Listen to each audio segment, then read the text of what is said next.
lactic acid is a polyester derived from lactic acid as the only monomer. तो इसको PLA भी कहते हैं और ये रिन्यूएबल रिसोर्सेज से ऑब्टेन होता है और बायोडिग्रेडेबल होता है। ओके, सो बेसिकली जनवरी 2023 एक क्वेश्चन नंबर 18 पार्ट बी के आपको इसमें बताना है कि 2 रिपीटिंग यूनिट्स पॉलीलैक्टिक एसिड के। तो पॉलीलैक्टिक एसिड में ऑब्वियसली लैक्टिक एसिड का स्ट्रक्चर जो है वो आपको गिवन है। अगर आप यहाँ पर देखो तो ये पॉलीलैक्टिक एसिड है। अब इसमें देखो पॉलीमराइजेशन 2 टाइप की होती है, या तो एडिशन पॉलीमराइजेशन होती है और या फिर वो कंडेंसेशन पॉलीमराइजेशन होती है। ओके, तो मुझे ये बताओ, इसमें चूंकि आपको फंक्शनल ग्रुप्स नजर आ रहे हैं, एक तो इसमें कार्बोक्सिलिक एसिड का फंक्शनल ग्रुप है और दूसरा इसमें अल्कोहल का फंक्शनल ग्रुप है। तो जब आप इसका पॉलीमर बनाओगे तो पॉलीमर बनाने के लिए ऑब्वियसली वाटर रिमूव होगा। सही कह रहा हूँ मैं? ऐसा ही है।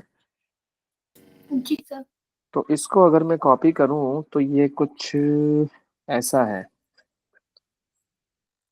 मुझे कितने 2 रिपीट यूनिट बनाना है ना? सही है। ओके, सो OH को मैं यूं लिखता हूँ, कार्बोक्सिलिक एसिड को मैं ऐसे लिखा, ताकि मुझे इनको ज्वाइनिंग करने में आसानी हो जाए। OH है, इसी कार्बन पर CH3 लगा हुआ है और इसी पे H लगा हुआ है। ओके,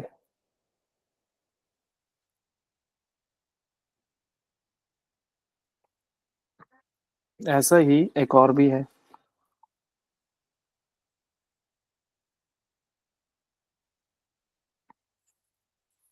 सही है। ओके, हो गया जी। तो अब आइए जरा आप, अब जब मैं इन्हें ज्वाइन करूंगा तो क्या होगा कि यहां से इस तरह से रिमूव हो जाएगा। फाइनली जो बचेगा मेरे पास वो कुछ ये बचेगा।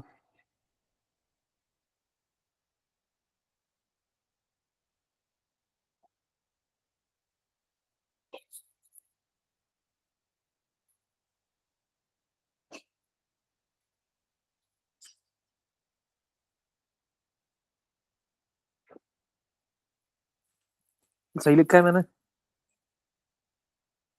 ऐसा ही है? यस और नो? हाँ जी। तो मुझे बनाने हैं रिपीट यूनिट्स, मतलब कि मुझे कंटिन्यूएशन शो करनी है लाजमी हर हाल में। कंटिन्यूएशन आपको लाजमी शो करनी पड़ेगी। वो कैसे करूं मैं शो? तो वो मैं ऐसे करता हूँ कि ये मैंने उठाया। ओके, और ऑब्वियसली बात है कि इसका जो ये वाला पोर्शन है, इसका जो ये वाला पोर्शन है ये कॉन्टिन्यूअस हो गया, क्योंकि अल्कोहल का H रिमूव होता है और कार्बोक्सिलिक एसिड का OH। जिसको मुझे यूं लिखना चाहिए था, ऐसे। ओके, और वहां से मैंने उसका OH उड़ा दिया। ये कॉन्टिन्यूएशन शो कर दी मैंने यहाँ पे इस तरह से। N भी नहीं लगाना चाहिए मुझे, क्योंकि जितना बोला था उतना बहुत है।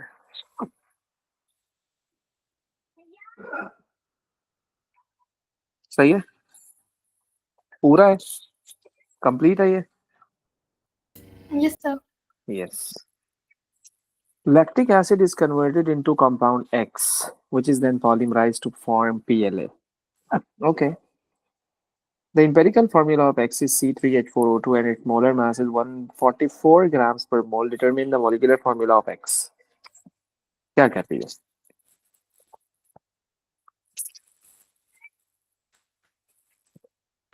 हाँ जी।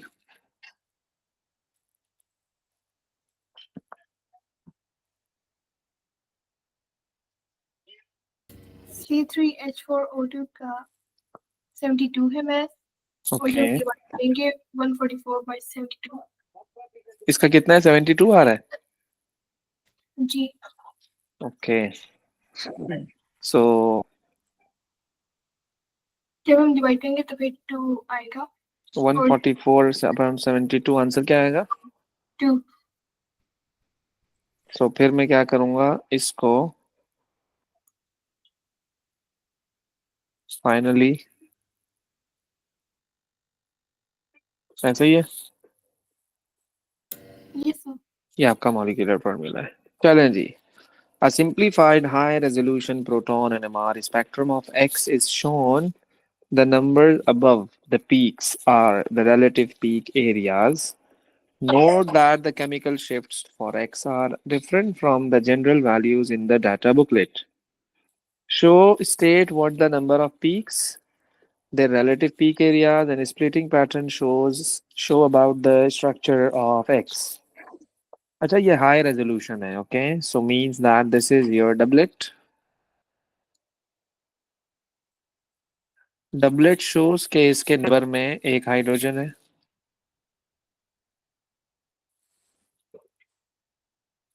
और this is your quartet.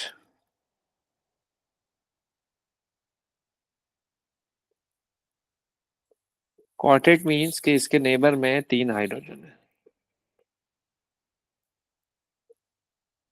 Quartet means इसके नेबर में 3 हाइड्रोजन है। क्वार्टेट मीन्स सो मतलब पीक को देखकर तो हमें ये अंदाजा होता है कि पहले तो हमने उसके नेबर में ये बता दिए कि कितने हाइड्रोजन है और कितने जो है वो नहीं है, ओके। दूसरा ये कि आपको जो पीक एरिया नजर आ रहा है, इट मीन्स दैट के डबलेट आ रहा है, ओके। अब मैं अगर इसमें प्रोटॉन्स की बात करूं कि प्रोटॉन्स कितने होंगे, तो 2 प्रोटॉन इन्वायरमेंट्स हैं इसमें, आपको 2 पीक्स नजर आ रही हैं। अगर आप इस एनएमआर का लो रेजोल्यूशन में देखोगे ना, लो रेजोल्यूशन एनएमआर अगर आप इसका लोगे, तो आपको इस पीक की जगह सिर्फ एक पीक नजर आ रही होगी, और इस पीक की जगह आपको एक और पीक नजर आ रही होगी, मतलब इस तरह से। लो रेजोल्यूशन की बात कर रहा हूँ मैं। तो लो रेजोल्यूशन आपको सिर्फ ये बताता है कि उसमें प्रोटॉन इन्वायरमेंट्स कितने हैं।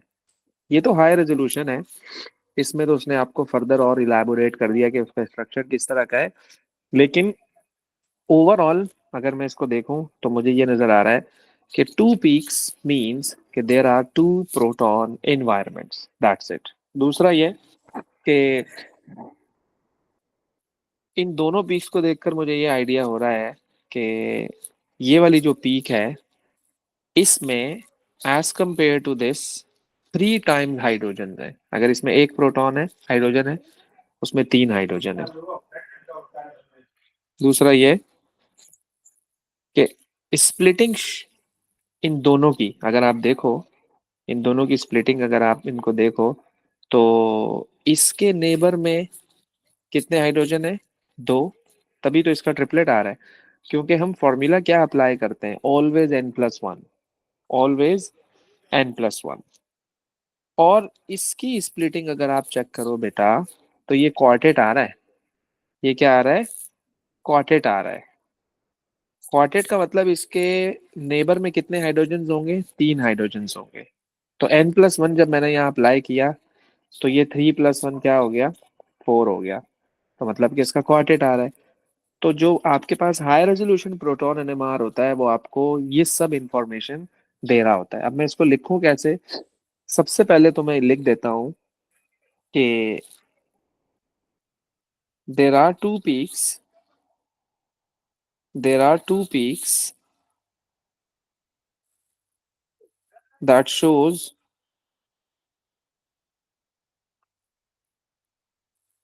that shows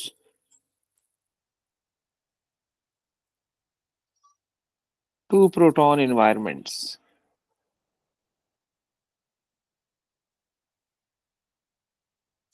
2 proton environments। दूसरा ये कि पीक एरिया, पीक एरिया हमें क्या बता रहा है कि relative peak area, relative peak area shows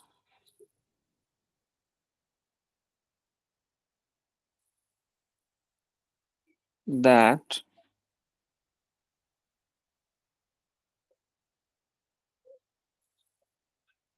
the ratio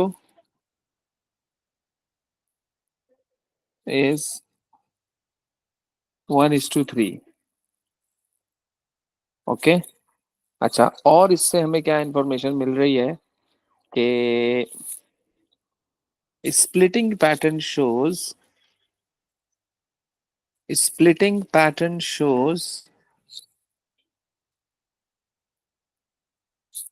splitting pattern shows there are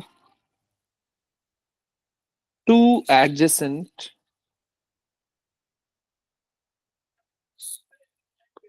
बल्कि टू नहीं, there are three adjacent protons that gives quartet, and there is one hydrogen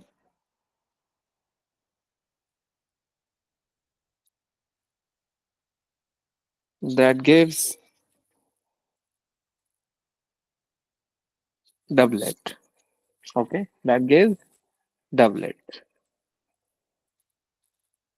तो ये आपको पता लग जाता है इस यानी कि प्रोटॉन एनएमआर को देखकर।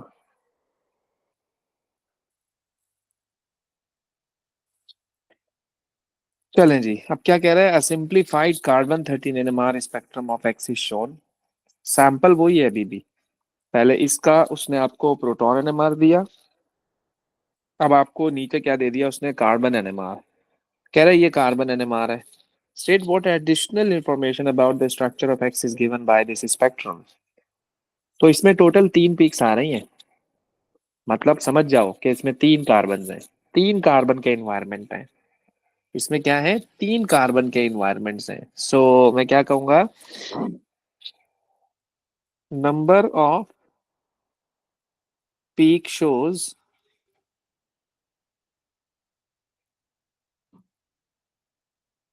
there are 3 carbon environments।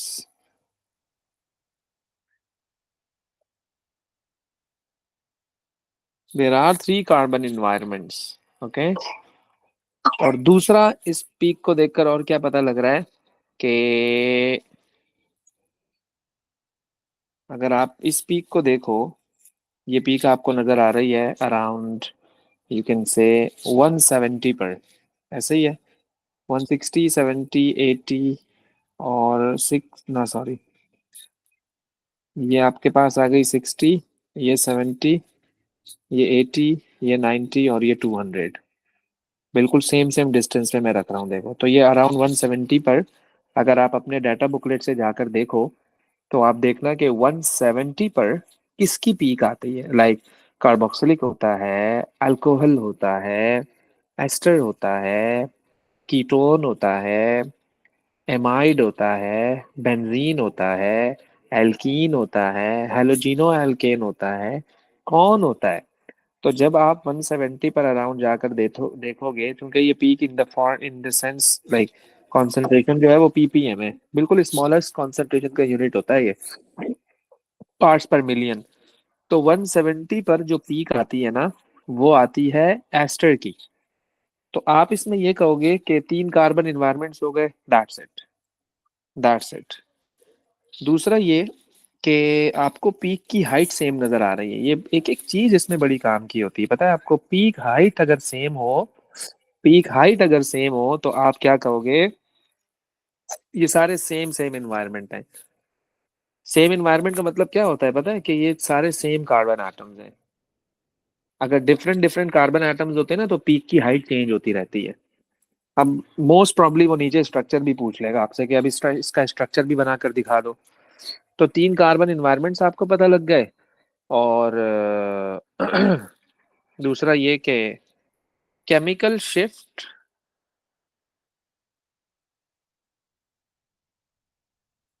Chemical shift at 170 ppm shows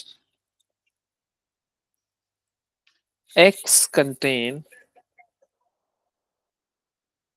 ester functional group.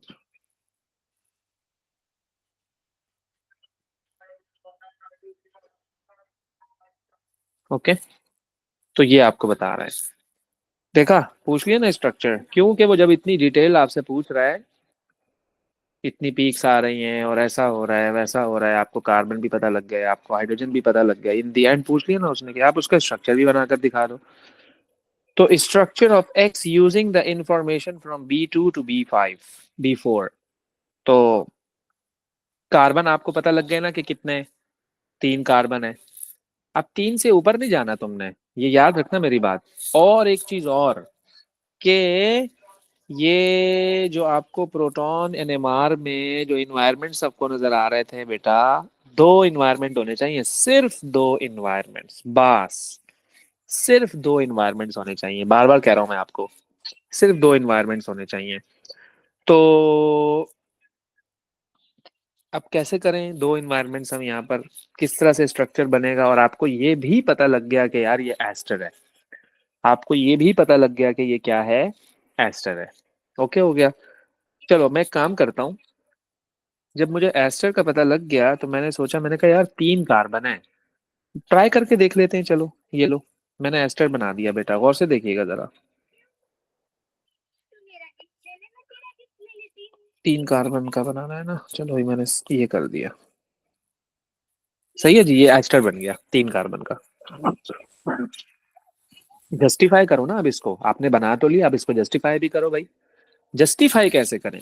चलो भाई, मैंने आपसे पूछा, मैंने कहा कितने इन्वायरमेंट होंगे इसके, आप बोलोगे सर 3 इन्वायरमेंट होंगे, क्योंकि 3 तरह के कार्बन है, एक ये है, एक ये है, एक ये है, हो गए 3 इन्वायरमेंट। ओके हो गया। अच्छा, फिर क्या है, मतलब कि ये आपका जो ग्राफ है ये जस्टिफाई आपने कर दिया। हाइड्रोजन पे आ जाओ जरा, प्रोटॉन एनएमआर में। अब मैं आपसे पूछूं, प्रोटॉन एनएमआर में कितने इन्वायरमेंट हैं, आप बोलोगे 2 हैं। ये भी बिल्कुल सही है, ये भी बिल्कुल सही है, लेकिन ये जो CH3 आपको बना हुआ नजर आ रहा है, ये एक जैसे हाइड्रोजन है, इसके पड़ोस में जो कार्बन है, क्या उसके पास कोई हाइड्रोजन है? आप बोलोगे नहीं है। तो यार फिर तो इसका सिंगलेट आना चाहिए ना बेटा, बहुत ट्रिकी बात है, बहुत गौर से सुनिएगा इस बात को। फिर तो इसका सिंगलेट आना चाहिए, लेकिन मजे की बात यह है कि वहां तो सिंगलेट ही नहीं आ रहा। कैसा कैसा वहां तो सिंगलेट ही नहीं आ रहा, अब क्या करोगे? और ये जो CH3 बना हुआ है, इसके पड़ोस में भी कोई नहीं है, इसका भी सिंगलेट आना चाहिए, फिर तो 2 सिंगलेट आने चाहिए। लेकिन जब मैंने ऊपर जाकर देखा, मैंने कहा भाई यहाँ तो कहानी ही कुछ और है भाई, ये सिंगलेट थोड़ी आ रहा है, एक का डबलेट आ रहा है और दूसरे का क्वार्टेट आ रहा है। बात समझ रहे हो? एक का डबलेट आ रहा है तो दूसरे का क्वार्टेट आ रहा है। तो कुछ ऐसी सिचुएशन होगी मेरे भाई, CH3 का, यानी कुछ ऐसी सिचुएशन होगी, कुछ ऐसी सिचुएशन होगी कि ये वाला सीन हो रहा होगा। बात को समझिएगा जरा गौर से। इसका आ रहा होगा डबलेट, क्योंकि इसके नेबर में एक हाइड्रोजन है, और इसका आ रहा होगा क्वार्टेट, क्योंकि इसके नेबर में 3 हाइड्रोजन है। कुछ ऐसी कहानी है, कुछ ऐसी कहानी है भाई। तो आपको हर चीज को जस्टिफाई करना है, ये नहीं कि 3 इन्वायरमेंट आ गए और आपकी कहानी पूरी हो गई, नहीं ऐसा नहीं है। आप जो भी स्ट्रक्चर बना रहे हो वो इन सारी चीजों को जस्टिफाई करेगा, अगर कर रहा है तो इट्स ओके, नहीं कर रहा तो आप उसको बनाओ। ये जो आपने सारी चीजें ऊपर बताई हैं उसको इलाबोरेट करो, जस्टिफाई करो भाई आप सारी चीजों को। तो मैं, बेटा मैं ना एक बात लिख देता हूँ कि प्रोटॉन इन्वायरमेंट इसमें 2 हैं, और कार्बन इन्वायरमेंट इसमें 3 है, और एस्टर भी है ये। और क्या है ये? एस्टर भी है। ओके, अच्छा जी। तो आइए जरा एस्टर बनाने की कोशिश करता हूँ मैं। मैंने जब सिंपल एस्टर बनाया ये वाला, मैंने जब ये वाला सिंपल एस्टर बनाया तो इसमें तो मेरी कहानी नहीं गल रही है। मैंने कहा यार ये नहीं हो सकता स्ट्रक्चर। अब लेट्स सपोज आपने सोचा, आपने कहा सर 3 कार्बन का एक और तरह से भी तो बन सकता है एस्टर। मैंने कहा बना के दिखाओ। आपने मुझे कहा सर ये क्यों नहीं बनाया आपने, यार सर आप ये बना लेते, ये लो चेक करो जरा।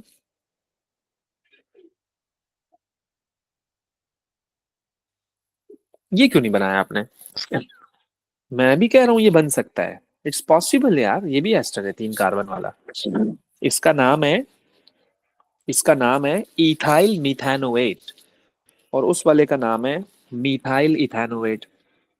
नाम डिफरेंट है, ये आइसोमर्स ऑफ ईच अदर है। चलो आपने मुझे ये एस्टर का स्ट्रक्चर बनाकर दे दिया। मेरा फर्ज है मैं इसे जस्टिफाई करूं अपने ग्राफ से, अपने अपने एनएमआर से, स्पेक्ट्रम से। मैंने आपसे पूछा, मैंने कहा कार्बन के कितने इन्वायरमेंट है, आपने कहा 3। ओके हो गया। प्रोटॉन के कितने इन्वायरमेंट है? 1, 2 और 3। ये तो यहीं से ही गलत हो गया, आगे तो देखने की जरूरत ही नहीं है। आपके एनएमआर में तो प्रोटॉन के 2 इन्वायरमेंट्स हैं। आपके एनएमआर में तो प्रोटॉन के 2 इन्वायरमेंट्स हैं। तो मतलब each and everything should be justified. तो फिर मैं हैरान रह गया, मैंने कहा यार ये है क्या चीज आखिरकार, कैसे बनाऊं मैं इसका स्ट्रक्चर? ये तो किसी भी तरह से नहीं बन रहा है। जब ये वाली पॉसिबिलिटी आएगी ना बेटा आपके पास, क्योंकि देखो रैंडम क्वेश्चन आएगा, कोई इसमें रट्टे वाली बात है ही नहीं। तो फिर आप आ जाओ। और दूसरा एक चीज और मैं आपको बताऊं, एक चीज और आपको मैं बताऊं, पूरी पूरी फुल फ्लैग इंफॉर्मेशन आपको क्वेश्चन में भी तो गिवन है। आप क्वेश्चन की भी तो एक एक चीज को पढ़ो ना, कि उसने क्या बोला हुआ है। उसने इसके बारे में क्या बोला है बेटा, देखिएगा जरा। अ simplified high resolution spectrum of x. अब थोड़ा सा और ऊपर में जाऊं, जिसको वो एक्स कह रहा है, ये एक्स है क्या चीज? कहता है lactic acid is converted into compound X. Lactic acid is converted into compound X, which is then polymerized to form PLA. Okay यानी कि ये लैक्टिक एसिड है। ये आपका क्या है? Lactic acid is form in muscles and in sour milk. Lactic acid may be obtained from ethanol in the laboratory by the two-step synthesis shown. Okay ये है बेटा आपका लैक्टिक एसिड। ये है आपका लैक्टिक एसिड। और इसमें आपको कार्बन भी कितने नजर आ रहे हैं? 3 नजर आ रहे हैं। ओके दूसरा ये कि जब लैक्टिक एसिड आप लोगे, 2 लैक्टिक एसिड को कंबाइन करोगे, तो आपका क्या बन जाएगा? एक पॉलीमर बन जाएगा। ओके मेरा आपसे क्वेश्चन ये है, आप इसे कंबाइन करो जरा। 2 लैक्टिक एसिड को आप कंबाइन कर दो। सही है जी, 2 लैक्टिक एसिड को आप क्या कर दो? कंबाइन कर दो। जाहिर सी बात है वाटर मॉलिक्यूल आपका रिलीज हो जाएगा। ओके तो मैं वाटर मॉलिक्यूल इसका जब रिलीज करूंगा, तो देखिएगा जरा गौर से।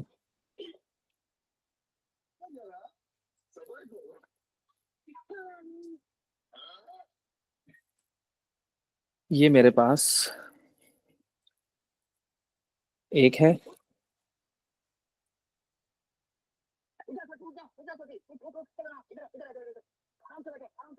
ओके और ये मेरे पास दूसरा है।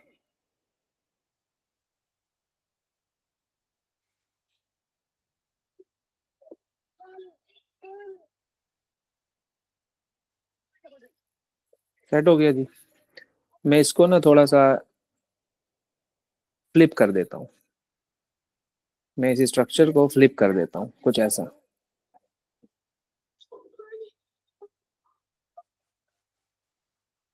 ओके ये मैंने ऐसा बना दिए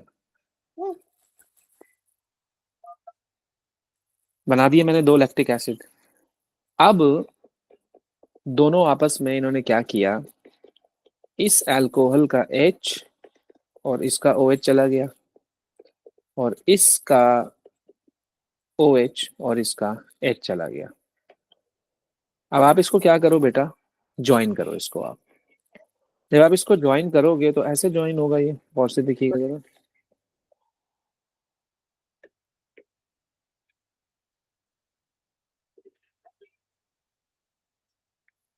ये H को मैंने एक साथ बना दिया।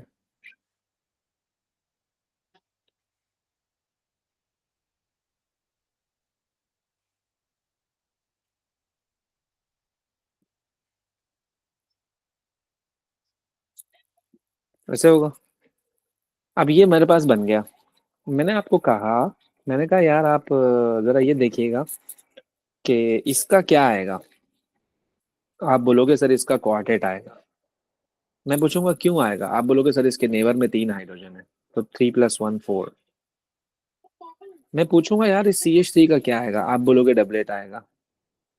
मैं पूछूंगा क्यों, आप बोलोगे सर इसके नेबर में 1 हाइड्रोजन है, तो N+1 अगर मैं लगाऊं तो 1 + 1 दैट इज इक्वल टू 2, तो इसका डबलेट आएगा। ऐसे ही ये जस्टिफाइड हो गया। और इसमें अगर मैं कार्बन की आपसे बात करूं तो ये और ये सेम है। ओके। फिर ये और ये कार्बन सेम है। और फिर ये और ये कार्बन सेम है। बात को गौर से समझिएगा जरा। तो ये सेम सेम इन्वायरमेंट्स हैं, ये और ये सेम इन्वायरमेंट 1 1। फिर ये और ये सेम इन्वायरमेंट 2 2।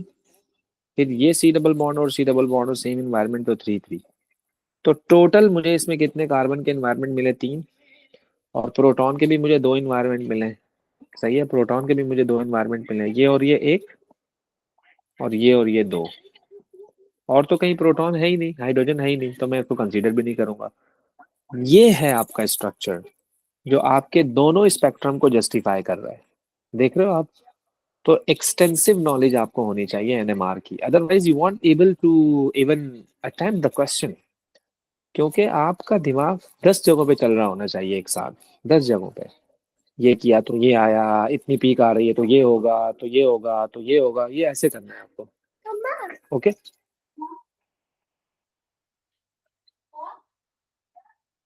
अच्छा। ये देखिएगा जरा।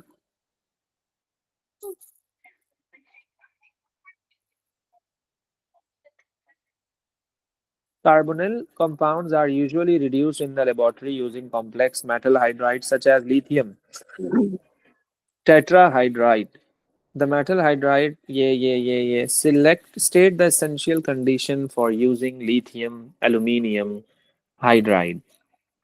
तो चूंकि lithium aluminium hydride में lithium is a metal which is from the group 1 which is very reactive metal.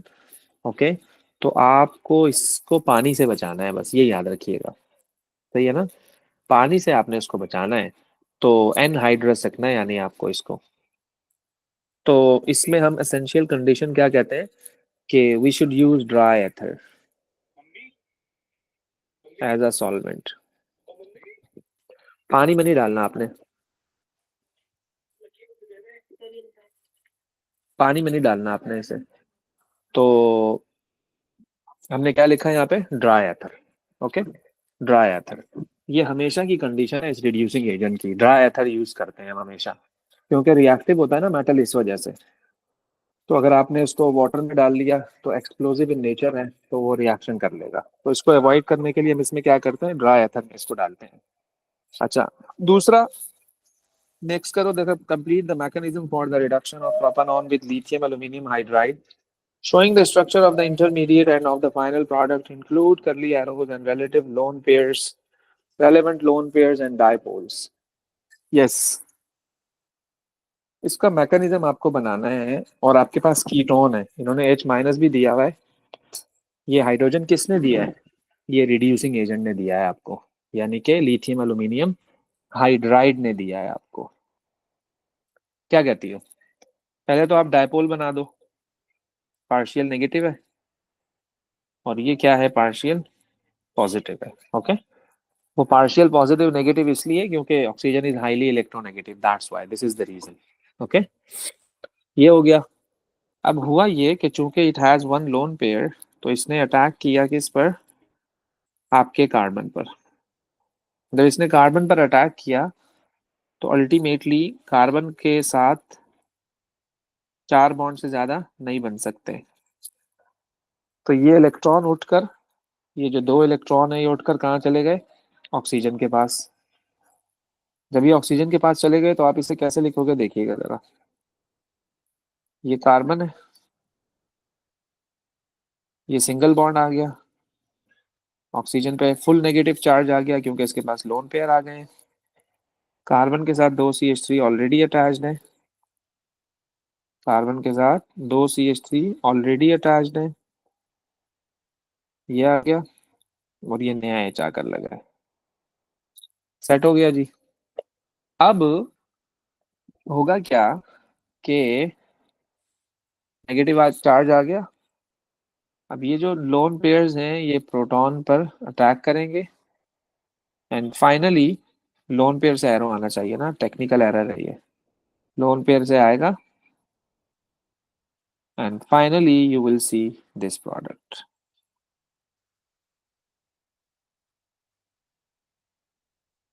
In short आपका अल्कोहल बन गया। कौन सा अल्कोहल है ये? सेकेंडरी अल्कोहल है। कौन सा अल्कोहल है ये? सेकेंडरी अल्कोहल है ये, सेकेंडरी अल्कोहल। तो ये 4 मार्क का क्वेश्चन है। इसमें करली एरोज के मार्क्स हैं, डायपोल के मार्क्स हैं, लोन पेयर के मार्क्स हैं। एक एक चीज का मार्क काउंट हो रहा है यहाँ पर। Explain why LiLH4 reduces carbonyl compounds but not alkenes, even though both types of compound have pi bonds. क्या क्या कहते हो इस? अच्छा क्वेश्चन है ये, बहुत टेक्निकल बात पूछी है इन्होंने कि कार्बोनाइल में भी डबल बॉन्ड आपको नजर आ रहा है, सी डबल बॉन्ड हो, और एल्कीन में भी आपको डबल बॉन्ड नजर आ रहा है, that is C double bond C. But जो लिथियम एल्यूमिनियम हाइड्राइड होता है वो कार्बोनाइल को तो कर देता है पोलराइज, लेकिन एल्कीन को नहीं कर पाता वो। क्या कहोगे? हाँ जी।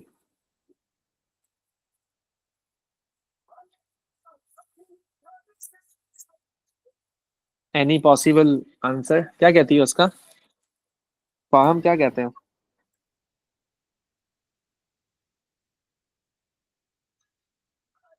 Yes.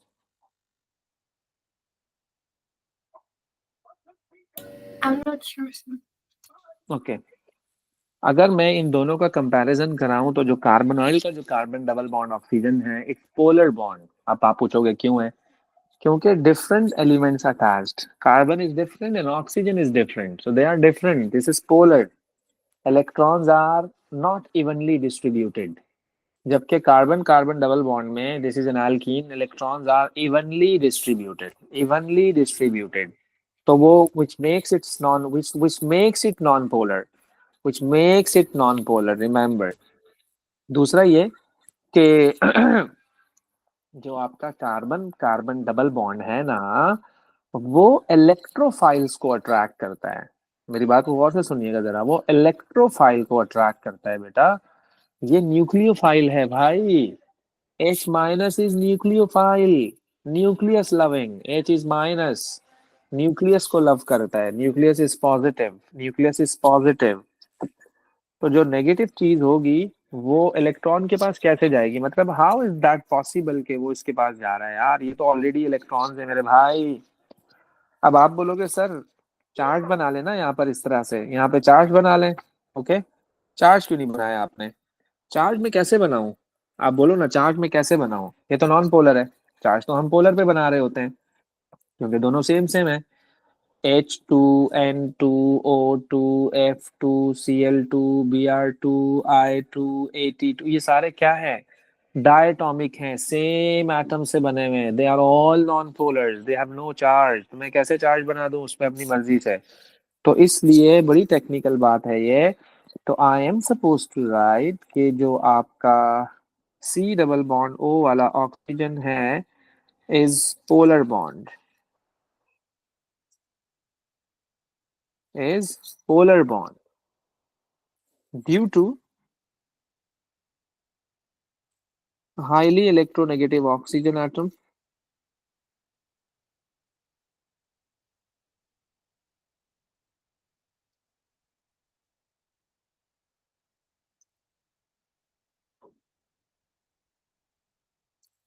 oxygen, okay, or having permanent dipole,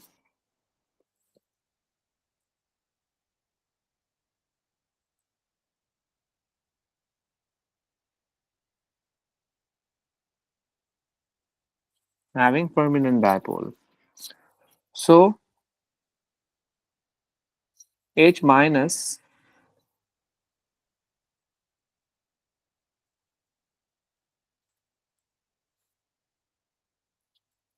is attracted to partial positive carbon of carbonyl. Okay. Since carbon-carbon bond is non-polar,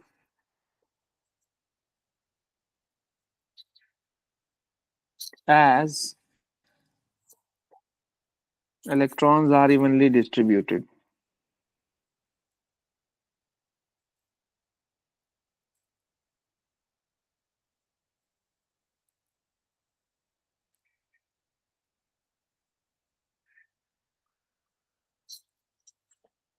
Okay, electrons are evenly distributed. That's it.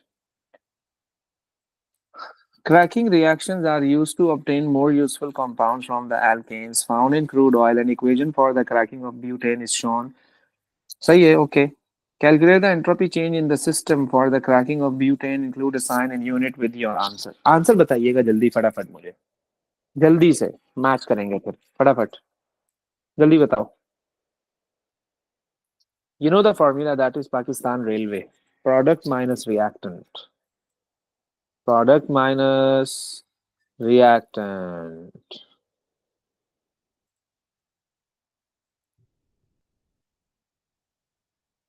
138.9. 138.9. 138.9. Let's see. आपने क्या किया?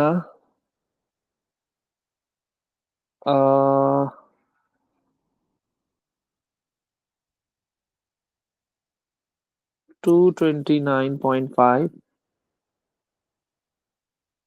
219.5.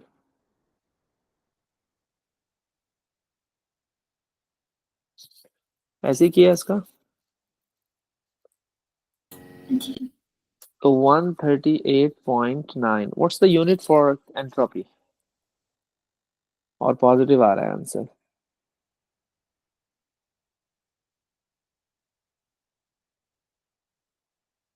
जूल्स पर मोल पर kelvin. जो इन्होंने दिया हुआ है वो यूनिट है एंट्रोपी का. Calculate the enthalpy change of reaction for the cracking of butane. Include a sign and units with your answer.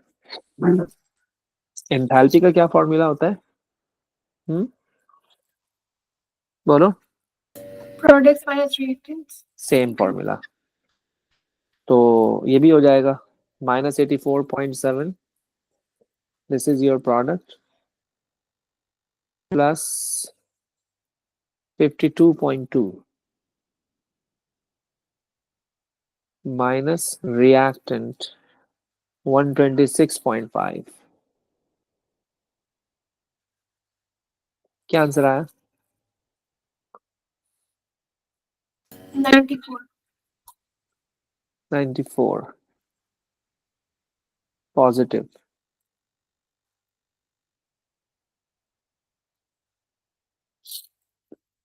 इसका आंसर आया किलो जूल्स पर mole. Calculate the entropy change in the surrounding at 298 Kelvin for the cracking of butane. Using your answer to A part 2, include a sign and unit with your answer. भाई surrounding की entropy आपको find out करनी है. तो surrounding की entropy का formula होता है डेल्टा एच ओवर टी. तो डेल्टा एच अभी अभी आपका आया है 94. But the thing is that entropy is joules पर मोल पर केल्विन. जो आंसर आया है वो किलो जूल्स में आया है. तो इस किलो जूल वाले आंसर को जरा जूल में चेंज कर लेना. तो 94 को 1000 से मल्टीप्लाई करा दिया तो ये 94,000 हो गया. Divided by the temperature is 298 kelvin. So इसको जरा सॉल्व कीजिएगा. क्या आंसर आ रहा है?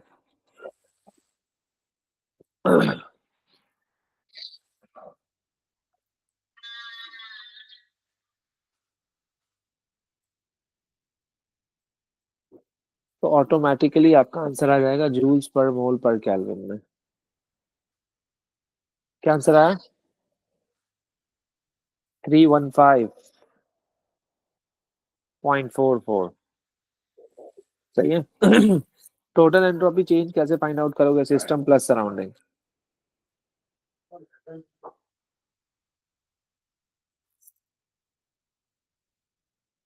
सिस्टम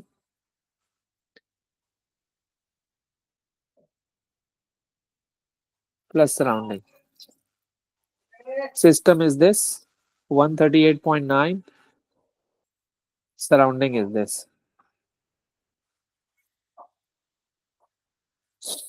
क्या आंसर आया? गुड अस्का, फुल सीन ऑन चल रहा है। -176.5 किलो जूल्स या जूल्स पर मोल पर केल्विन। टेम्परेचर कर लोगे? टेम्परेचर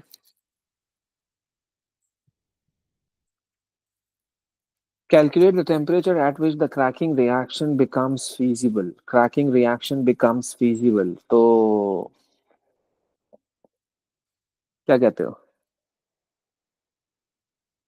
हाँ भाई,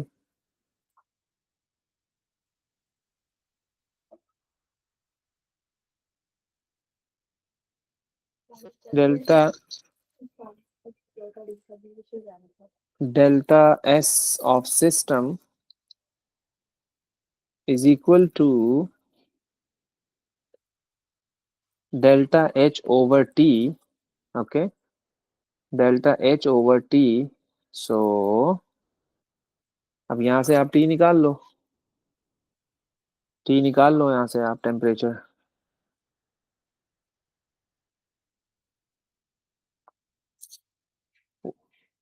सिस्टम की एंट्रोपी कितनी आई थी? 138.9। कितनी थी? 138.9। ओके, और डेल्टा एच अभी कितना आया था हमारे पास? 94,000, क्योंकि उसको जूल में करा है ना चेंज। ओके, तो यहाँ से टेम्परेचर आ जाएगा, यानी कि डिवाइड करा देना। It's very simple. तो ये आपका आंसर आ गया कितना? यस इसका 676। ओके,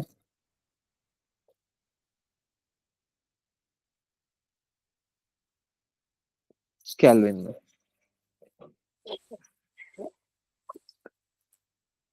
केपी की इक्वेशन क्या बनेगी? KP is equal to partial pressure of C2H4 partial pressure of C2H6 divided by the partial pressure of C4H10, यानी कि फॉर्मूला है product upon reactant. Simple, it's very simple. Product upon reactant, product upon reactant. इसका answer मुझे बता दो, फिर match कर लेना जल्दी से।